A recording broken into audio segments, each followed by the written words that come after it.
Generalized and journal.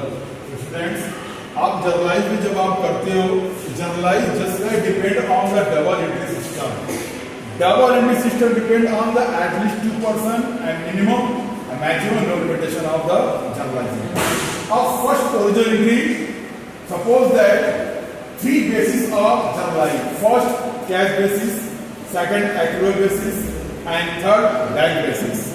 Generally क्या होता है, आप देखोगे क्वेश्चन है goods purchase any center CD 5% 15,000। CD की बात अगर आती है, CD इज गिवन हियर, आप लिखोगे कैट डिस्काउंट। कैट डिस्काउंट का मतलब क्या होता है, ऑन स्पॉट हमने क्या किया, पेमेंट दिया, और पेमेंट देने के बाद हमने क्या किया, गुड्स को परचेज कर लिया। तो ऐसे सिचुएशन में क्या करोगे, comes debited and goes out credited. तो आप एंट्री बनाओगे, परचेज अकाउंट दिया, CD की बात आई है, परचेज अकाउंट दिया टू कैश और टू डिस्काउंट।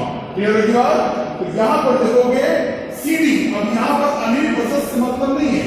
अगर इसी क्वेश्चन को दे दिया जाता कैसे कि goods purchase from Anil brothers, तो आप क्या लिखते, परचेज अकाउंट दिया टू अनिल ब्रदर्स। यहां CD से कोई लेन नहीं है। तो अगर नाम की बात आती है तो नाम से ये जाहिर होता है कि आपने गुड्स को परचेज किया है ऑन क्रेडिट बेसिस।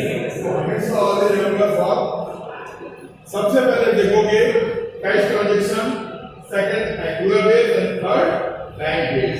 3 बेस पर आपके ओरिजिनल ट्रांजैक्शन आपके रन करते हैं। क्लियर होगी बात? इस सारी चीजों को आपको ध्यान में रखना है।